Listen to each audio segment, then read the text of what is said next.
إن الحمد لله نحمده ونستعينه ونستغفره ونعوذ بالله من شرور أنفسنا ومن سيئات أعمالنا من يهده الله فلا مضل له ومن يضلل فلا هادي له وأشهد أن لا إله إلا الله وحده لا شريك له وأشهد أن محمدًا عبده ورسوله يا أيها الذين آمنوا اتقوا الله حق تقاته ولا تموتن إلا وأنتم مسلمون يا أيها الناس اتقوا ربكم الذي خلقكم من نفس واحدة وخلق منها زوجها وبث منهما رجالا كثيرا ونساء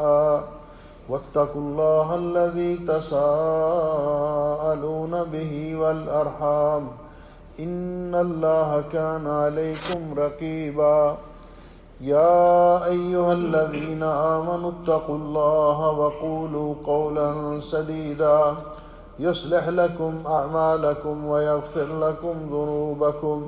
ومن يطع الله ورسوله فقد فاز فوزا عظيما اللهم صل على محمد وعلى آل محمد كما صليت على إبراهيم وعلى آل إبراهيم إنك حميد مجيد اللهم بارك على محمد وعلى آل محمد كما باركت على إبراهيم وعلى آل إبراهيم إنك حميد مجيد أما بعد فيا أيها الناس إن خير الحديث كتاب الله وخير الهدي هدي محمد صلى الله عليه وسلم وشر الأمور محدثاتها وكل محدثة بدعة وكل بدعة ضلالة وكل ضلالة في النار أعوذ بالله السميع العليم من الشيطان الرجيم يا أيها الناس قد جاءتكم موعظة من ربكم وشفاء لما في الصدور وهدى ورحمة للمؤمنين قل بفضل الله وبرحمته فبذلك فليفرحوا هو خير مما يجمعون۔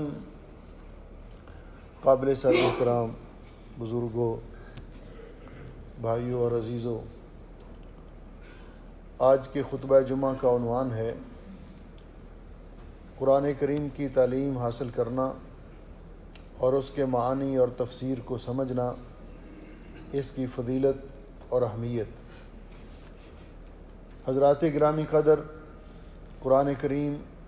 اللہ سبحانہ و تعالیٰ کا وہ پاک کلام ہے جس کی فضیلت کے لیے اتنا ہی کافی ہے کہ یہ اللہ سبحانہ و تعالیٰ کا کلام ہے،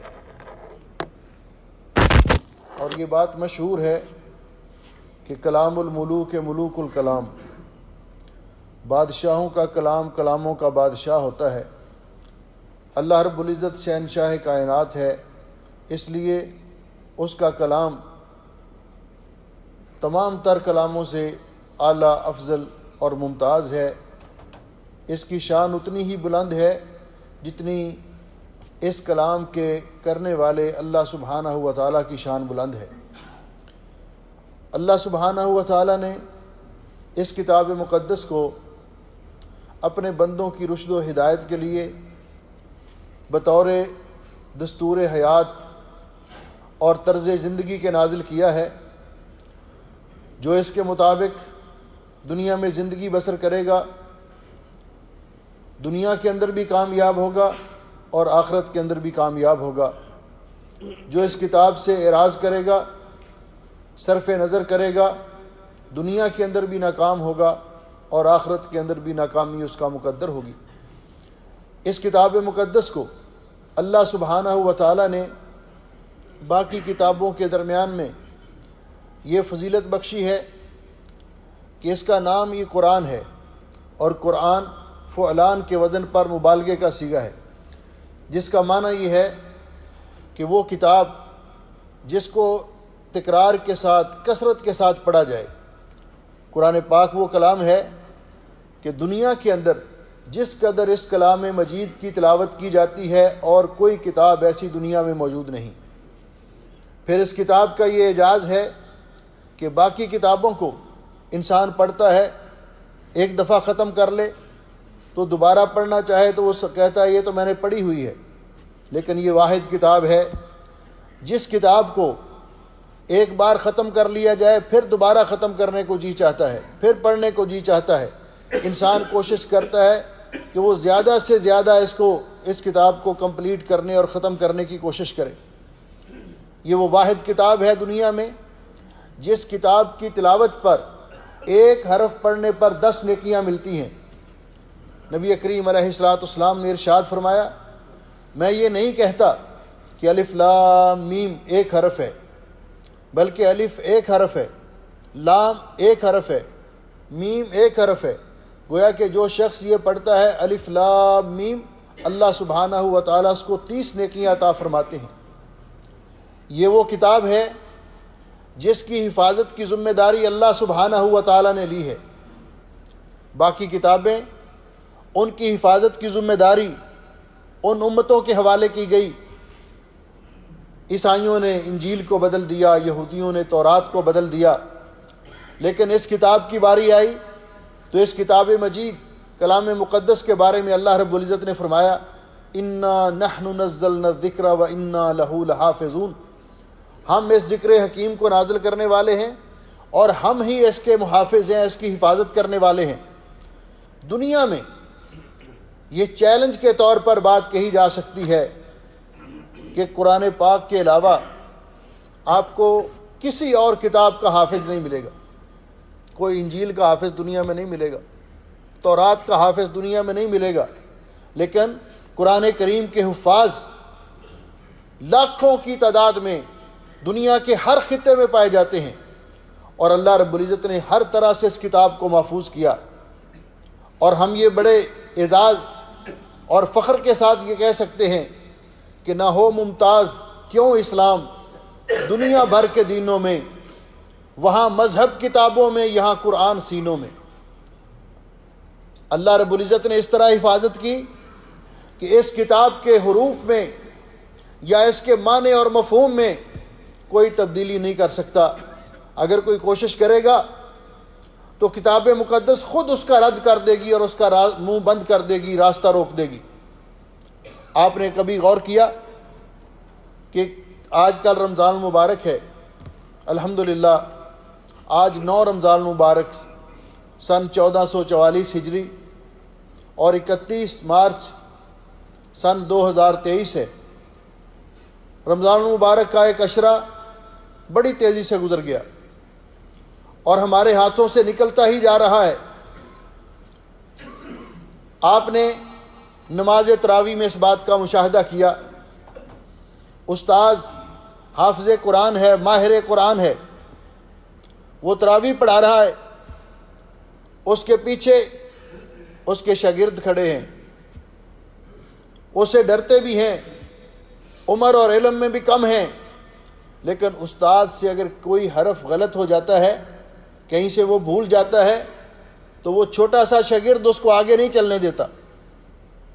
اس کو لقمہ دیتا ہے۔ اس سے معلوم ہوتا ہے کہ اس کتاب کی اللہ رب العزت نے کس طرح حفاظت کی ہے۔ یہ وہ کتاب ہے جو دنیا میں ترقی اور عروج کی ضامن ہے۔ پیارے نبی حضرت محمد رسول اللہ صلی اللہ علیہ وسلم نے ارشاد فرمایا، حضرت عمر بن خطاب رضی اللہ تعالیٰ عنہ فرماتے ہیں کہ آپ نے فرمایا، ان اللہ یرفع بہذا الکتاب اقواما ویضع بہ آخرین، اللہ تعالیٰ اس کتاب کے ذریعے بہت ساری قوموں کو عروج عطا کرتا ہے، ان کو دنیا کے اندر سربلندی عطا کرتا ہے، ویضع بہ آخرین، اور جو اس کتاب کو چھوڑ دیتے ہیں، اس کی تعلیمات کو نظر انداز کر دیتے ہیں، اللہ رب العزت دنیا میں ان کو ذلت اور پستی کی اتھاہ گہرائیوں میں پھینک دیتا ہے۔ وہ معزز تھے زمانے میں مسلمان ہو کر، اور خوار تم ہوئے تارک قرآن ہو کر۔ اللہ سبحانہ و تعالیٰ نے یہ کتاب کس مقصد کے لیے نازل کی، اس کتاب کے ساتھ ہمارا مسلمان کا کیا تعلق ہونا چاہیے، اس کتاب کے ساتھ ہمارا کیا برتاؤ ہونا چاہیے، یہ کتاب کتاب ہدایت ہے۔ اللہ رب العزت نے اس کو بطور دستور حیات کے نازل کیا ہے۔ اللہ رب العزت کے احکام ہیں، اوامر و نواہی ہیں، اس میں اللہ رب العزت نے اپنے بندوں کو خطاب کیا ہے۔ اس لیے اس بات کا تقاضا ہے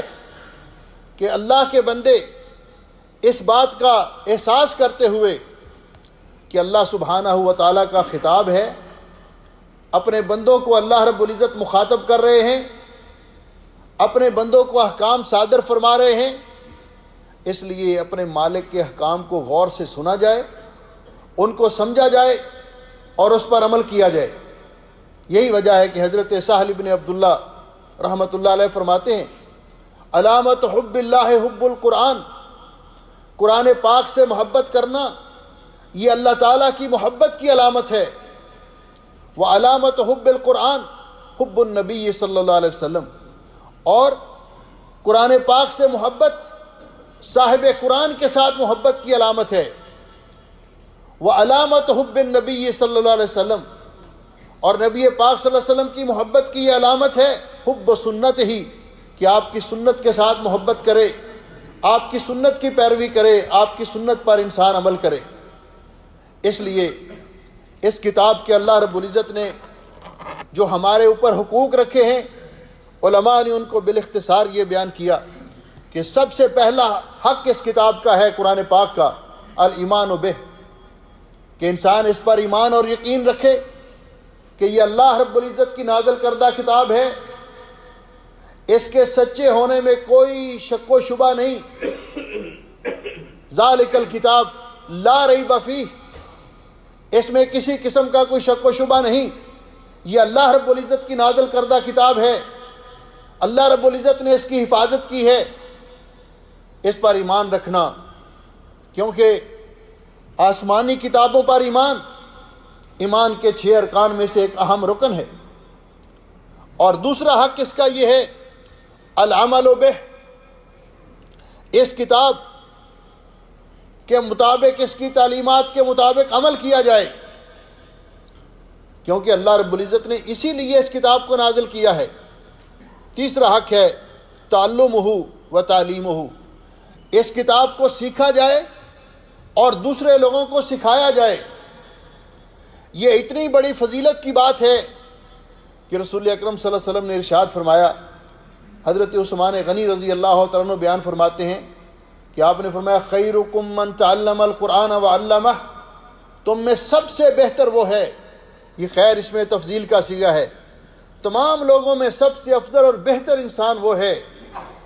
جو قرآن پاک سیکھتا ہے اور سکھاتا ہے، جو قرآن پاک کی تعلیم حاصل کرتا ہے۔ اس کی تعلیم کو نظر انداز نہیں کرنا چاہیے، کیونکہ پیارے نبی حضرت محمد رسول اللہ صلی اللہ علیہ وسلم نے فرمایا، طلب العلم فریضۃ علی کل مسلم، دین کا علم حاصل کرنا ہر مسلمان پر فرض ہے،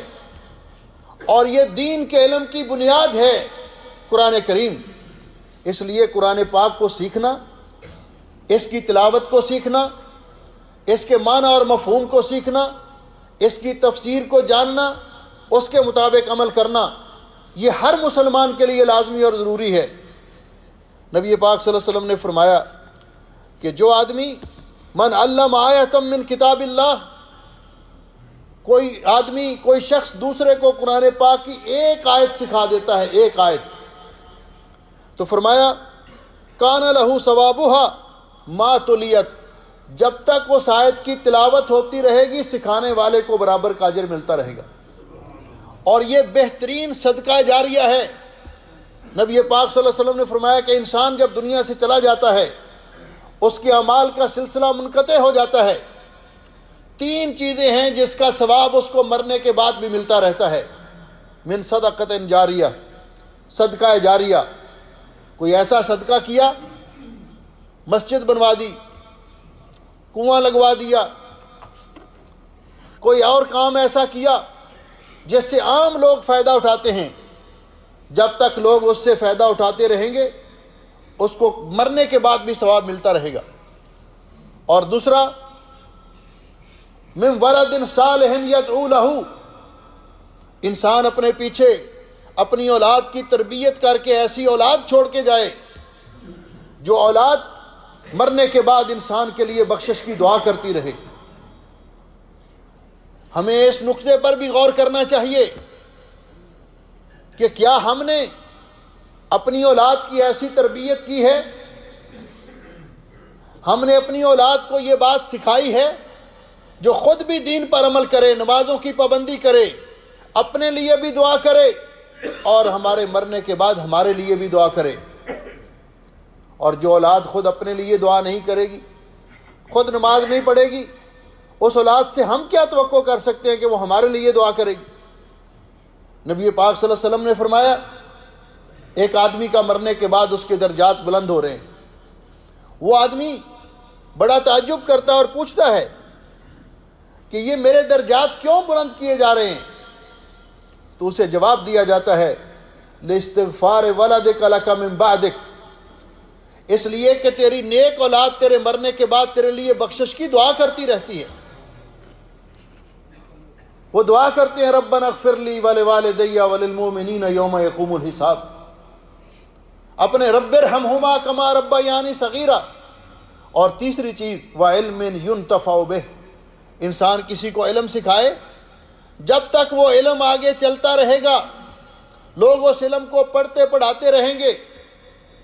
قیامت تک یہ سلسلہ چلتا جائے گا، اور یہ آدمی دنیا سے جا چکا ہے، اس کو مرنے کے بعد بھی اس کا ثواب اور اس کا فائدہ اللہ رب العزت پہنچا رہے ہیں۔ اس لیے یہ بڑی سعادت کی بات ہے، دین کا علم سیکھنا، قرآن پاک کو سیکھنا اور پھر قرآن پاک کو سکھانا۔ اور جب کچھ لوگ قرآن پاک کا علم سیکھنے کے لیے، اس کی تفسیر سیکھنے کے لیے، اس کا معنی اور مفہوم سیکھنے کے لیے، قرآن پاک کے اندر اللہ تعالیٰ کے کیا احکام ہیں، کن چیزوں کا اللہ نے حکم دیا ہے، کن چیزوں سے منع کیا ہے، یہ علم جاننے کے لیے کسی اللہ کے گھر میں بیٹھتے ہیں، تو رسول اکرم صلی اللہ علیہ وسلم نے ان کی فضیلت بیان کرتے ہوئے فرمایا عن ابی ہریرہ رضی اللہ تعالیٰ عنہ، حضرت ابو ہریرہ رضی اللہ تعالیٰ عنہ روایت فرماتے ہیں کہ آپ نے فرمایا مجتمع قوم فی بیت من بیوت اللہ، جب کچھ لوگ اللہ کے گھر میں سے کسی گھر میں جمع ہوتے ہیں، یتلون کتاب اللہ، اللہ کی کتاب کی تلاوت کرتے ہیں، وَيَتَدَارَسُونَهُ بَيْنَهُمْ، اور آپس میں ایک دوسرے کو سکھاتے ہیں، پڑھتے اور پڑھاتے ہیں، إِلَّا نَزَلَتْ عَلَيْهِمُ السَّكِينَةُ، تو ان پر اللہ تعالیٰ کی طرف سے سکینت نازل ہوتی ہے، وَغَشِيَتْهُمُ الرَّحْمَةُ، اور ان کو اللہ تعالیٰ کی رحمت ڈھانپ لیتی ہے، وَحَفَّتْهُمُ الْمَلَائِكَةُ، اور فرشتے اس مجلس کو گھیر لیتے ہیں، وَذَكَرَهُمُ اللَّهُ فِي مَنْ عِنْدَهُ، اور اللہ تعالیٰ اپنے ہاں فرشتوں کے پاس ان لوگوں کا ذکر خیر کرتے ہیں اور ان پر فخر کرتے ہیں۔ یہ قرآن پاک سیکھنے والے لوگ، اور یقین جانیے دنیا کے اندر علم صرف اور صرف قرآن اور حدیث کا علم ہے، باقی جتنے علوم ہیں یہ ایک فن کی حیثیت رکھتے ہیں، وہ بھی اگر نیکی کے ارادے سے سیکھا جائے تو اس کا بھی ثواب ملے گا، لیکن وہ علم جس کے سیکھنے والے کے بارے میں نبی پاک صلی اللہ علیہ وسلم نے فرمایا کہ جب کوئی دین کا علم سیکھنے کے لیے اپنے گھر سے نکلتا ہے تو اللہ تعالیٰ کے نورانی فرشتے اس کے پاؤں کے نیچے اپنے پر بچھاتے ہیں، کائنات کی ہر چیز حتیٰ کہ پانی کے اندر مچھلیاں اور بلوں کے اندر چیونٹیاں اپنی بلوں کے اندر اس کے لیے دعا کرتے ہیں، جو علم دین کا علم سیکھنے کے لیے نکلتا ہے۔ اور نبی پاک صلی اللہ علیہ وسلم نے فرمایا کہ یہ شخص من سلک طریقا یلتمس فیہ علما، جو علم دین سیکھنے کے لیے گھر سے نکلتا ہے، ایک راستے میں چلتا ہے، سفر اختیار کرتا ہے، سہل اللہ بہ طریقا الی الجنہ، اللہ تعالیٰ اس کے بدلے جنت کا راستہ آسان کر دیتا ہے۔ تو اس لیے قرآن پاک کو سیکھنا اس کا علم حاصل کرنا، اس میں کوتاہی نہیں کرنی چاہیے۔ لیکن کیا کیا جائے مادیت کے اس دور میں، جب کہ دنیا ہم پر غالب ہے؟ تو قاری صاحب شکایت کرتے ہیں جو گھروں میں جا جا کر قرآن پاک پڑھاتے ہیں بچوں کو۔ وہ کہتے ہیں جی کئی لوگ ہیں، آپ کبھی خطبے میں اس بات کا بھی ذکر کریں کہ ہم گھر میں جا کر بچوں کو قرآن پاک کی ٹیوشن پڑھاتے ہیں، یعنی باقی جو دنیاوی علوم ہیں، باقی کیمسٹری، فزکس، میتھ، انگلش، باقی مضمون جو ہیں، سائنسی مضمون جو ہیں، ایک ایک سبجیکٹ پر ٹیوشن دیتے ہیں، 70 KD، 60 KD، 50 KD۔ تو کہتے ہیں اور پھر جا کر جہاں وہ ٹیچر پڑھانے والے ہیں انتظار کرتے رہتے ہیں ان کے دروازے پر بیٹھ کر کہ پہلا گروپ فارغ ہو تو ہماری باری آئے۔ لیکن ہم ان کے گھروں میں جا کر قرآن سکھانے کے لیے جاتے ہیں تو ہمیں 1 مہینے کے 5 دینار دیتے ہیں، اور وہ بھی کبھی کہہ دیتے ہیں قاری صاحب اس دفعہ گنجائش نہیں ہے تو آپ فی سبیل اللہ ہی پڑھا دیا کریں۔ یعنی قرآن پاک کے ساتھ ہم دنیاوی علوم کے لیے اپنے بچوں کو دوسرے ملکوں میں بھی بھیجتے ہیں، لیکن قرآن پاک سیکھنے کے لیے ہم اپنے گھر کے سامنے مسجد ہے اس میں نہیں بھیج سکتے۔ جب قرآن پاک کے ساتھ ہمارا تعلق یہ ہے، قرآن پاک کے ساتھ ہمارا رشتہ اتنا ہے، اس کو ہم نے اہتمام اتنا دیا ہے، تو پھر ہم کیا توقع کر سکتے ہیں کہ اللہ رب العزت ایسی قوم کو عروج بخشے گا، ایسی قوم ترقی کرے گی؟ اس لیے ہمیں اس بات کی، اور پھر آپ تجربہ کر کے دیکھ لیں، PhD کی ڈگری ہے پاس، ماسٹر ڈگری پاس ہے، بہت علم حاصل کیا ہے، لیکن یہ شہادات اور ڈگریوں کے حامل آدمی کے پاس اسے پوچھا جائے قرآن پاک کی کتنی صورتیں یاد ہیں، تو آپ نے بڑے یہ ٹی وی کی سکرین پر یہ بڑے بڑے مشاہدے کیے کہ بڑے بڑے آدمی جو اپنے آپ کو کیا کچھ کہتے ہیں ان کو قل اللہ بھی نہیں پڑھنی آتی سے، مسلمان ہیں، مسلمانوں کے گھروں میں پیدا ہوئے، یہ لمحہ فکریہ ہے ہمارے لیے۔ اس لیے قرآن پاک کو سیکھنا، اس کو صحیح پڑھنا، صحیح تلفظ کے ساتھ اس کے آداب سیکھنا، تجوید کے قواعد سیکھنا، قرآن پاک کو خوبصورت آواز میں پڑھنا، یہ ہر مسلمان سے مطلوب ہے، اور یہ اس کی قرآن پاک کے ساتھ محبت کی ایک دلیل ہے، قرآن پاک کے ساتھ محبت کی ایک دلیل ہے۔ اس لیے رسول اکرم صلی اللہ علیہ وسلم نے فرمایا کہ جو قرآن پاک پڑھتا ہے اس کی زبان میں روانی ہے۔ اور میرے بھائیوں یہ بات بھی اپنے ذہن میں رکھیے کہ وقت وقت کی بات ہوتی ہے، ایک دور ہے ہم اپنی زبان کو جیسے چاہیں مولڈ کر لیں، فولڈ کر لیں، جیسے چاہیں اس کو استعمال کریں، ہماری زبان ہمارا ساتھ دیتی ہے، جیسی چاہے آواز بنا لیں، پر کیا کریں کہ جن بچوں کو لمبے لمبے گانے اور غزلیں یاد ہیں اور ان کو قرآن پاک کی کوئی صورت بھی یاد نہیں، اس معاشرے کو کون حرکت دے گا، کون توجہ دلائے گا؟ ایک عمر ہوتی ہے انسان جب پڑھتا ہے۔ اب دیکھیے جب رمضان المبارک آتا ہے تو یہ مسئلہ پوچھا جاتا ہے عمومی طور پر کئی بڑی عمر کے بزرگوں کی طرف سے، جی قرآن پاک پڑھا نہیں ہے، بچپن میں ہم نے پڑھا نہیں ہے، سیکھا نہیں ہے، اب ہمیں پڑھنا آتا نہیں ہے، تو کیا ہم بسم اللہ پڑھ کے قرآن پاک کی سطروں پہ بسم اللہ بسم اللہ بسم اللہ ہاتھ پھیرتے جائیں تو ثواب ملے گا؟ یہ کون پوچھتا ہے؟ مسلمان پوچھتا ہے۔ لیکن میں کہتا ہوں کہ رسول اکرم صلی اللہ علیہ وسلم نے فرمایا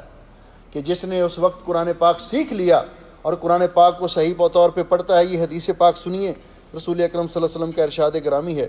آپ نے فرمایا ان للہ تعالی اہلین، اللہ تعالیٰ کے کچھ لوگ ہیں جو اہل اللہ ہیں، لوگوں میں سے وہ کون ہیں؟ اہل القرآن ہم اہل اللہ و خاصتہ، اہل القرآن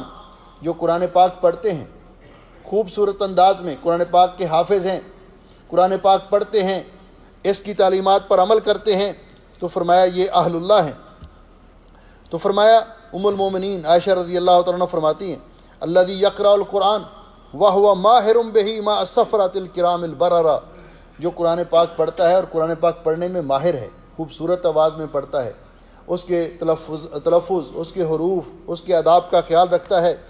اس کا ساتھ تو ہوگا اللہ تعالیٰ کے ماہر فرشتوں کے ساتھ، اللہ تعالیٰ کے معزز فرشتوں کے ساتھ۔ اور والذی یقرأہ، اور وہ شخص جو قرآن پاک پڑھتا ہے لیکن اس کی زبان پہ حروف نہیں چڑھتے، زبان میں لکنت ہے یا بڑی عمر ہو گئی، زبان پہ صحیح طور پر حروف نہیں چڑھتے، پھر بھی کوشش کرتا ہے،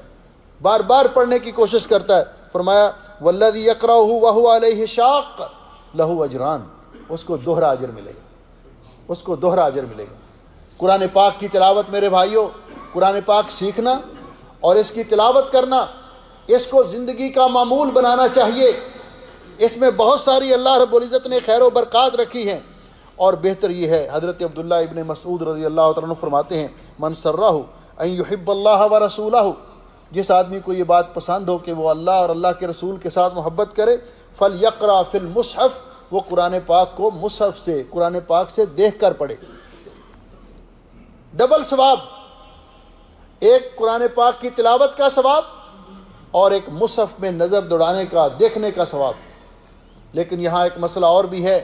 کیا قرآن پاک میں دیکھ کر، قرآن پاک سامنے رکھ کر پڑھنا افضل ہے یا کہ موبائل میں؟ تو یہ بات یاد رکھیے، جو مصحف ہے یہ مصحف نہیں ہے، موبائل، یہ قرآن پاک نہیں ہے۔ اگرچہ اس کو جب ہم اس کا وہ پیج دباتے ہیں تو سامنے آ جاتا ہے پیج، لیکن غائب ہو جاتا ہے، تو موبائل پر کی نسبت مصحف قرآن پاک کو دیکھ کر پڑھنا یہ زیادہ افضل ہے۔ سلف صالحین کا طریقہ کار تھا ماہ رمضان مبارک میں، کیونکہ یہ ماہ قرآن ہے، شہر القرآن ہے، اس کے اندر قرآن پاک کا نزول ہوا، تو سلف صالحین کی عادت تھی۔ امام زہری فرماتے جب اذا دخل رمضان، جب رمضان آ جاتا تو امام ابن شہاب زہری فرمایا کرتے تھے انما ہوا قراءۃ القرآن و اطعام الطعام، بس یہ مہینہ ہے کہ ہم مسکینوں کو کھانا کھلائیں اور قرآن پاک کی تلاوت کریں۔ امام مالک کے بارے میں ہے کہ وہ عام درس چھوڑ دیتے تھے رمضان مبارک میں، اور فرمایا کرتے تھے یہ قرآن پاک کی تلاوت کا مہینہ ہے، اس میں زیادہ سے زیادہ قرآن پاک کی تلاوت کی جائے۔ سفیان ثوری اذا دخل رمضان ترک جمیع العبادہ، سفیان ثوری رحمۃ اللہ علیہ کے بارے میں ہے جب رمضان آ جاتا باقی عبادات ان کو چھوڑ دیتے، واقبل علی قراءۃ القرآن، اور قرآن پاک کی تلاوت بہت کثرت کے ساتھ کرتے۔ اس لیے ہمیں قرآن پاک سیکھنا بھی چاہیے اور اس کی قرآن پاک کی تلاوت بھی کرنی چاہیے، اور زیادہ سے زیادہ کرنی چاہیے۔ نبی علیہ السلام نے فرمایا اقرأوا القرآن، قرآن پاک کی تلاوت کرو، فإنہ یاتی یوم القیامت شفیعا لاصحابہ، کیونکہ قیامت کے دن قرآن پاک اپنی تلاوت کرنے والوں کی اللہ رب العزت کی بارگاہ میں شفاعت کرے گا، سفارش کرے گا۔ اور جب قرآن پاک سفارش کرے گا تو ہمیں اللہ تعالیٰ سے دعا بھی کرنی چاہیے کہ نبی علیہ السلام نے فرمایا کہ قیامت کے دن قرآن یا تو آپ کے حق میں سفارش کرے گا، شفاعت کرے گا، یا آپ کے خلاف شکایت کرے گا۔ اللہ تعالیٰ قرآن پاک کو ہمارے لیے حجت بنائے، ہمارے خلاف حجت نہ بنائے۔ تو اس لیے ابھی بھی موقع ہے جس کو صحیح طور پہ قرآن، آپ دیکھیے اللہ تعالیٰ نے کتنا اہتمام کیا کہ نماز کی ہر رکعت میں ہمیں قرآن پاک کی تلاوت کا حکم دیا۔ نماز پڑھتا ہے مسلمان لیکن اس کو سورہ فاتحہ صحیح پڑھنی نہیں آتی، باقی صورتیں اس کو صحیح طور پہ پڑھنی نہیں آتی، تو وہ اپنے آپ پہ نظر ثانی کرے کہ اس کے پاس کیا علم ہے۔ باقی علوم کی کوئی حیثیت نہیں اگر اس کے پاس دین کا علم نہیں ہے، اگر اس کے پاس قرآن پاک کا علم نہیں ہے۔ اس لیے جو اللہ تعالیٰ نے فرصت دی ہے ہمیں قرآن پاک کی تعلیم حاصل بھی کرنی چاہیے۔ جس کو جو جانتا ہے قرآن پاک اچھی طرح پڑھنا، وہ دوسروں کو اسے سکھانا بھی چاہیے، اور قرآن پاک کا ترجمہ، اس کی تفسیر اور اس کے معنی اور مفہوم کو بھی جاننا چاہیے۔ اللہ سبحانہ و تعالی مجھے اور آپ کو عمل کی توفیق بخشے۔ اقول قولی ھذا استغفر اللہ لی ولکم ولسائر المسلمین من کل ذنب واتوب الیہ۔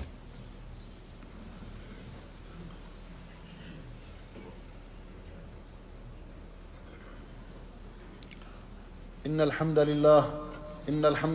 نحمده ونستعینه ونستغفره ونعوذ باللہ من شرور انفسنا ومن سیئات اعمالنا من يهده اللہ فلا مضل له ومن يضلل فلا هادی له اشهد ان لا الہ الا اللہ وحدہ لا شریک له واشهد ان محمدا عبدہ ورسولہ، اما بعد۔ محترم بھائیو عزیزو،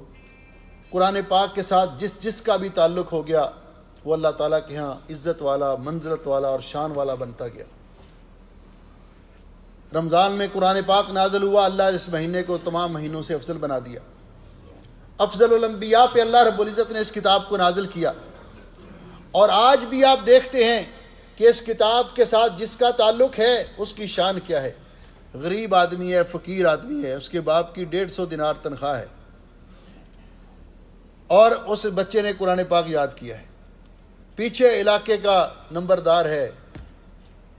وکیل صاحب ہیں، ڈاکٹر صاحب ہیں، 2,500 ہزار ان کی تنخواہ ہے، لیکن تراویح کی جماعت کروانی ہے۔ علاقے کا وزیر بھی، ایم پی اے، ایم این اے پیچھے کھڑے ہیں، اور یہ بچہ آگے کھڑا ہے۔ اللہ نے اس کو، اور کوئی آگے کھڑے ہونے کی جرت نہیں کر رہا۔ اس کو کس چیز نے آگے کھڑا کیا؟ اس کے پاس دنیا کی دولت نہیں ہے۔ یہ آیت جو میں نے شروع میں آپ کے سامنے تلاوت کی، اس میں اللہ رب العزت نے قرآن پاک کا یہ تعارف کروایا، اے لوگو آپ کے پاس نصیحت آ چکی ہے اپنے رب کی طرف سے، وَشِفَاءٌ لِمَا فِی الصُّدُورِ، اور ایسی کتاب آ چکی ہے جو روحانی اور جسمانی بیماریوں کی شفا ہے، وَہُدًى وَرَحْمَةٌ لِّلْمُؤْمِنِينَ، یہ مومنوں کے لیے ہدایت اور رحمت کا باعث ہے۔ قل، فرما دیجئے جس کو اللہ تعالیٰ یہ کتاب عطا کر دے، اس کتاب کا علم عطا کر دے، یہ نور عطا کر دے، قل بفضل اللہ وبرحمتہ فبذلک فلیفرحوا، اس کو اس پر خوش ہونا چاہیے، ہوا خیر مما یجمعون، یہ دنیا کی تمام دولتوں سے بہتر ہے۔ اب یہ غریب کا بچہ، فقیر کا بچہ حافظ قرآن آگے کھڑا ہے، پیچھے کتنا بڑا بھی آدمی کیوں نہیں کھڑا، اس کے مطابق رکوع کرے گا تو اس کے پیچھے، قیام کرے گا تو اس کے پیچھے، اس سے پہلے سر نہیں اٹھا سکتا، اس سے پہلے سلام نہیں پھیر سکتا، اس کی پابندی کرے گا، اس کو فالو کرے گا۔ یہ شان اس کو کس نے دی؟ اللہ کے قرآن نے۔ اللہ کے قرآن کے ساتھ اس کا رابطہ ہوا، اور نبی پاک صلی اللہ علیہ وسلم نے فرمایا کہ قیامت کے دن اللہ سبحانہ و تعالیٰ اس شخص کو جس نے قرآن پاک یاد کیا، قرآن پاک کے مطابق عمل کیا، قیامت کے دن اللہ رب العزت فرمائیں گے، قرآن پاک آئے گا اللہ رب العزت کی بارگاہ میں، اللہ رب العزت فرمائیں گے، قرآن پاک سفارش کرے گا، یا رب حل، اے اللہ اس کو زینت پہنا دو۔ اس کو اللہ تعالیٰ اس کے سر کے اوپر تاج وقار رکھ دیں گے، پھر کہے گا یا اللہ اس کو لباس پہناؤ، اللہ سبحانہ و تعالیٰ اسے بہت قیمتی پوشاک پہنائیں گے، پھر قرآن کہے گا اللہ اس سے راضی ہو جا، تو اللہ فرمائیں گے میں اس پہ راضی ہو گیا، اور اسے کہا جائے گا اقرا ورتقی، جنت میں تیرا مقام وہاں ہے، قرآن پاک کی تلاوت کرتے جاؤ اور جنت کی منزلیں طے، درجات چڑھتے جاؤ، جہاں تیرا آخری حرف ختم ہوگا، تیری تلاوت ختم ہوگی، وہاں تیری منزل ہوگی۔ علامہ خطابی فرماتے ہیں لگتا ہے کہ اللہ تعالیٰ نے جنت کے درجات قرآن پاک کی آیات کے مطابق بنائے ہیں، اور نبی پاک صلی اللہ علیہ وسلم نے فرمایا یہ تو حافظ قرآن ہے، قیامت کا دن ہوگا، ہم اس بات پہ غور کریں ذرا کہ اللہ سبحانہ و تعالیٰ کی بارگاہ میں لایا جائے گا حافظ قرآن کے والدین کو، یہ سادہ سے بزرگ اور اس کی والدہ ماجدہ، جنہوں نے اپنے بچے کو موقع دیا کہ قرآن پاک یاد کر لے، جس نے قرآن پاک حفظ کیا اور اس کے مطابق عمل کرتا رہا، تو نبی پاک صلی اللہ علیہ وسلم نے فرمایا البس والدہ یوم القیامت تاجا من نور، اللہ تعالیٰ ان کے سروں پہ نور کا تاج پہنائے گا، ضوءہ مثل ضوء الشمس، اس کی روشنی اتنی ہوگی جس طرح سورج کی روشنی ہے، وَيُكْسَى وَالِدَاهُ اللَّتَيْنِ لَا يُقَوَّمُ لَهُمَ الدُّنْيَا، اس کے والدین کو ایسی قیمتی پوشاکیں پہنائی جائیں گی کہ پوری دنیا کی دولت بھی اس کا قیمت نہیں بن سکتی، تو وہ بڑے حیران ہوں گے، سادہ سے والدین کہیں گے بِمَا كُسِينَ هَذَا، ہمیں یہ اعزاز اور اکرام کس لیے ملا؟ تو کہا جائے گا بِأَخْذِ وَلَدِكُمُ الْقُرْآنَ، اس لیے کہ آپ کے بچے نے قرآن سیکھا تھا، آپ کے بچے نے قرآن سیکھا تھا، یاد کیا تھا اور اس کے مطابق عمل کرتا رہا۔ اس وقت ان لوگوں کی حالت جو ہوگی آپ دیکھیں میدان معاشر کے اندر، کہ جنہوں نے سب کچھ سکھایا بچوں کو، دولت جھونک دی ساری، لیکن قرآن پاک نہیں سکھایا، حسرت و یاس کی تصویر بنے ہوئے کھڑے ہوں گے۔ آج ہمارے پاس وقت ہے ہم اس بات کا ادراک کریں۔ رمضان کے ساتھ اس کا تعلق ہے کہ نبی علیہ السلام نے فرمایا قیامت کے دن روزہ اور قرآن اللہ کی بارگاہ میں انسان کی شفاعت کریں گے، سفارش کریں گے۔ روزہ کہے گا یا اللہ میری وجہ سے بھوک اور پیاس برداشت کی اس بندے نے، اس کو بخش دے۔ قرآن کہے گا یا اللہ میری وجہ سے رات کو جاگتا رہا، قیام کرتا رہا، تو اللہ تعالیٰ دونوں کی سفارش کر کے اس بندے کو بخش دے گا۔ اس لیے قرآن پاک کے بارے میں اللہ رب العزت فرماتے ہیں کہ یہ کتاب ہم نے اس لیے نازل کی ہے، کتاب انزلناہ الیک مبارک یہ وہ مقدس کتاب ہے جو ہم نے آپ کی طرف نازل کی، یہ برکت والی کتاب ہے، لِيَدَّبَّرُوا آیَاتِهِ وَلِيَتَذَكَّرَ اولو الالباب، تاکہ لوگ اس کی آیات میں تدبر کریں، فہم اور سوچ اور سمجھ کے ساتھ اس کتاب کا، جس کی زبان عربی نہیں ہے اس کے لیے لازمی ہے کہ اس کتاب کو سمجھے اپنی زبان میں، اس کا ترجمہ سیکھے، اس کی تفسیر سیکھے، تاکہ اس کے مطابق عمل کر سکیں۔ جو قرآن پاک کو صرف تبرک کے لیے گھر میں رکھتے یا پڑھتے ہیں، سمجھنے کی کوشش نہیں کرتے، اللہ رب العزت ان کے بارے میں فرماتے ہیں افلا یتدبرون القرآن، یہ قرآن پاک میں تدبر کیوں نہیں کرتے، ام علی قلوب اقفالھا، یا کہ ان کے دلوں پہ تارے لگے ہوئے ہیں۔ اور نبی پاک صلی اللہ علیہ وسلم نے فرمایا، حضرت جابر رضی اللہ تعالیٰ عنہ بیان فرماتے ہیں کہ القرآن شافع مشفع، قرآن پاک قیامت کے دن اپنے پڑھنے والوں کی شفاعت کرے گا، اللہ اس کی سفارش قبول کرے گا، وہ ماحل مصدق، اور یہ ایسی وکالت کرے گا، ایسا جھگڑا کرے گا کہ اپنے پڑھنے والے کی بخشش کے لیے اللہ رب العزت کی بارگاہ میں جھگڑا کرے گا، اور اللہ تعالیٰ اس کی اس جھگڑے کو قبول کرے گا، اس کی حجت اور دلیل کو قبول کرے گا۔ من جعلہ امامہ قادہ الی الجنہ، جو قرآن پاک کو اپنا پیش رو اور امام بناتا ہے، اس کی روشنی میں زندگی بسر کرتا ہے، یہ اس کو جنت کی طرف لے جاتا ہے۔ ومن جعلہ خلف ظہرہ ساقہ الی النار، اور جو اس کو اپنے پس پشت ڈال دیتا ہے، اس کو سیکھتا نہیں، اس کو پڑھنا، اس کی تلاوت نہیں سیکھتا، اس کا معنی اور مفہوم نہیں سیکھتا، اس کے مطابق عمل نہیں کرتا، یہ اس کو جہنم کی طرف لے جائے گا۔ قیامت کے دن نبی علیہ الصلوۃ والسلام اللہ رب العزت کی بارگاہ میں یہ شکایت کریں گے ان لوگوں کے بارے میں جنہوں نے قرآن پاک سے اعراض کیا، اس کو سیکھنے اور سمجھنے اور اس کی تلاوت کی کوشش نہیں کی۔ قال الرسول یا ربی ان قوم اتخذوا هذا القرآن مہجورا، نبی علیہ السلام فرمائیں گے یا اللہ میری اس قوم نے قرآن پاک کو چھوڑ رکھا تھا، نظر انداز کر دیا تھا، اس کے مطابق عمل نہیں کیا تھا۔ حافظ ابن کثیر رحمۃ اللہ علیہ فرماتے ہیں کہ اس کا معنی کیا ہے کہ حجر القرآن کا معنی کیا ہے، ترک و تدبر ہی و تفہم ہی، کہ قرآن پاک کو سیکھنا، اس کو سمجھنا، اس کے معنی اور مفہوم کو جاننا، اس کی تعلیمات سے آگاہی حاصل کرنا، اس کو ترک کر دینا، اور و ترک العمل بہ، اور اس کے اندر اس پر عمل کرنا چھوڑ دینا، اس کے اندر جن چیزوں سے اللہ نے منع کیا ان سے باز نہ آنا، اور قرآن پاک کو چھوڑ کر والعدل الی غیرہ من شعر او قول او غناء او لہو او کلام او طریقۃ ماخوذہ من غیرہ من حجرانہ، کہ انسان قرآن پاک کو تو یاد نہ کرے لیکن شعر یاد کرے، غزلیں یاد کرے، گانے یاد کرے،